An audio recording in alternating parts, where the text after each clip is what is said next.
Hello everyone, this is Ashwini Rangu, consultant orthopedic surgeon in Sankhya Hospitals, Hyderabad. ఈ రోజు discuss చేసే topic frozen shoulder. అసలు frozen shoulder అంటే ఏంటి, ఎవరికి వస్తుంది, ఏ ఏజ్ వాళ్ళకి వస్తుంది, అసలు దీనికి ఎందువల్ల ఫ్రోజన్ షోల్డర్ వస్తుందో ఈరోజు నేను ఈ టాపిక్ డిస్కస్ చేద్దాం అనుకుంటున్నాను. ఎందుకంటే రోజు ఓపీకి చాలామంది ఫ్రోజన్ షోల్డర్తో వస్తున్నారు. ఫ్రోజన్ షోల్డర్ని మనం అడ్హెసివ్ క్యాప్సులైటిస్ అని కూడా అంటాం ఇంగ్లీష్లో. అసలు ఫ్రోజన్ షోల్డర్ అంటే ఏంటి, అసలు షోల్డర్ జాయింట్కి ఎందుకు ఇలా ఇబ్బంది వస్తుంది అంటే, షోల్డర్ జాయింట్ ఎలా ఉంటుందంటే మనం నార్మల్గా అందరికీ ఇది 360 degrees యాంగిల్లో తిరుగుతూ ఉంటుంది. So most of the injuries shoulder జాయింట్కి జరిగే అవకాశాలు ఉంటాయి. అండ్ ఎయిదర్ ఇంజురీస్ అంటే బోన్ కానీ లెగమెంట్ ఇంజురీస్ కానీ జరగవచ్చు. అసలు ఫ్రోజన్ షోల్డర్ ఎవరికి వస్తుందంటే 40 to 60 సంవత్సరాలు ఉండే వాళ్ళలో ఎక్కువ వచ్చే అవకాశాలు ఉంటాయి. అందులోనూ ఫీమేల్స్కి వచ్చే అవకాశాలు ఎక్కువ ఉంటాయి.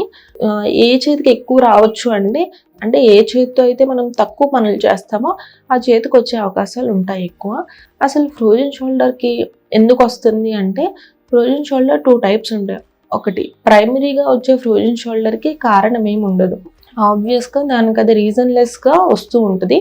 కానీ సెకండరీ కాజెస్ ఏంటి చెప్పొచ్చు అంటే, షుగర్ ఉన్న వాళ్ళకి, మీన్స్ డయాబెటీస్ ఉన్న వాళ్ళకి, ఇంకా థైరాయిడ్ ప్రాబ్లమ్స్ ఉన్న వాళ్ళకి, ఇంకా స్ట్రోక్ పేషెంట్స్కి, పార్కిన్సన్స్ డిసీజ్ ఉన్న వాళ్ళకి. అండ్ ఇంకొకటి ఏంటంటే, ఎవరైతే భుజాన్ని ఎక్కువసేపు కదపకుండా ఉంచుతారో, ఇప్పుడు ఫ్రాక్చర్స్ జరిగినా కానీ, లెగమెంట్ ఇంజరీస్ జరిగినా కానీ, సర్జరీ చేసిన తర్వాత కానీ, మనం ఏమన్నా పిండికట్లు కట్టిన తర్వాత కానీ ఒక 6 వారాలు వాళ్ళని కదలకుండా ఉంచుతాం. అలాంటి వాళ్ళలో ఎక్కువ ఫ్రోజన్ షోల్డర్ వచ్చే అవకాశాలు ఉంటాయి. అండ్ ఫ్రోజన్ షోల్డర్ అసలు మన దగ్గరికి పేషెంట్స్ ఎలా వస్తున్నారంటే, భుజం నొప్పితో వస్తున్నారు. భుజం నొప్పి, ఇంకొకటి ఏంటంటే మూవ్ చేయలేకపోతున్నారు షోల్డర్ జాయింట్ని. అసలు ఇలా ఎందుకు జరుగుతుంది అంటే, మామూలుగా ఇప్పుడు షోల్డర్ జాయింట్కి పైన క్యాప్సూల్ అని ఒక పేపర్ లాంటి ఇది ఉంటుంది. ఇప్పుడు ఏం జరుగుతుందంటే, ఈ దాన్ని క్యాప్సూల్ అని అంటాము. ఆ క్యాప్సూల్కి ఎప్పుడైతే ఏమన్నా ఇన్ఫ్లమేషన్ అంటే అక్కడ ఏమన్నా సైటోకైన్స్ లాంటివి అక్యుములేట్ అయినా కానీ ఇలా అప్పుడు నొప్పి రావడం మొదలవుతుంది. తర్వాత స్లోగా ఈ క్యాప్సూల్ ఏమవుతుందంటే స్లోగా గట్టి పడిపోవడం జరుగుతుంది. ఇలా గట్టి పడిపోవడం వల్ల మనం జాయింట్ని మూవ్ చేయలేకపోతారు. వాళ్ళు పేషెంట్స్ ఇప్పుడు లోపలికి తీసుకోగలుగుతారు కానీ బయటికి చేయలేకపోతారు, పైకి ఎత్తలేకపోతారు, అండ్ చేతిని ఇలా ఎత్తలేకుండా కూడా ఉంటున్నారు. ఇప్పుడు దీన్ని ఫ్రోజన్ షోల్డర్ అని అంటాము. అసలు ఫ్రోజన్ షోల్డర్తో ఓపీకి వచ్చిన వాళ్ళకి మేము ఏం చెప్తున్నామంటే, ఫస్ట్ ఎక్స్రే తీయిస్తాము.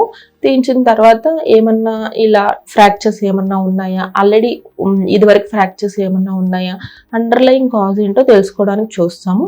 క్లినికల్గా అయితే జాయింట్ని ఎంతవరకు మూవ్ చేయగలుగుతున్నాడు పేషెంట్ చూసుకుంటాము. దాన్నే రేంజ్ ఆఫ్ మోషన్ అని అంటాము. తర్వాత ఇంకా కొంతమందికి అల్ట్రాసోనోగ్రఫీ కూడా చెప్తున్నాము. అసలు క్యాప్సూల్ ఎలా ఉంది, థిక్నింగ్ ఏమన్నా జరిగిందా, గట్టి పడిందా చూసుకోవడానికి చెప్తున్నాము. అసలు ట్రీట్మెంట్ ఏంటి ఫ్రోజన్ షోల్డర్ జాయింట్కి అంటే, మనం ఇప్పుడు ఫస్ట్ పెయిన్ మేజర్ సిమ్టమ్ కాబట్టి పేషెంట్కి పెయిన్ తగ్గించడానికి పెయిన్ కిల్లర్స్ ఇస్తున్నాము. తర్వాత ఇంకా బాగా టాబ్లెట్స్తో పెయిన్ తగ్గకపోతే అప్పుడు ఇంజెక్షన్స్ ఇస్తున్నాం. అవి కూడా స్టీరాయిడ్ ఇంజెక్షన్స్ ఇస్తున్నాం. ఎక్కువ డోసెస్ ఏం కాదు, చాలా తక్కువ డోసెసే ఇస్తాము. అండ్ మోస్ట్ ఇంపార్టెంట్ థింగ్ ఏంటంటే, ఫ్రోజన్ షోల్డర్లో మనం ఎప్పుడైనా కానీ ఎక్సర్సైజెస్ చేసుకోవాలి. ఏదో ఫస్ట్ ఫిజియోథెరపీ ఇండికేట్ చేస్తున్నాం. ఫిజియోథెరపీలో ఏం చేయాలంటే యాక్టివ్ ఎక్సర్సైజెస్ అంటే వాళ్ళంతటి వాళ్ళు చేసుకోవాలి. అండ్ ఇంకొకటి ఏంటంటే, వేరే వాళ్ళ సహాయంతో కూడా ప్యాసివ్ ఎక్సర్సైజెస్ కూడా షోల్డర్ జాయింట్ కదుపుతూ ఉండాలి.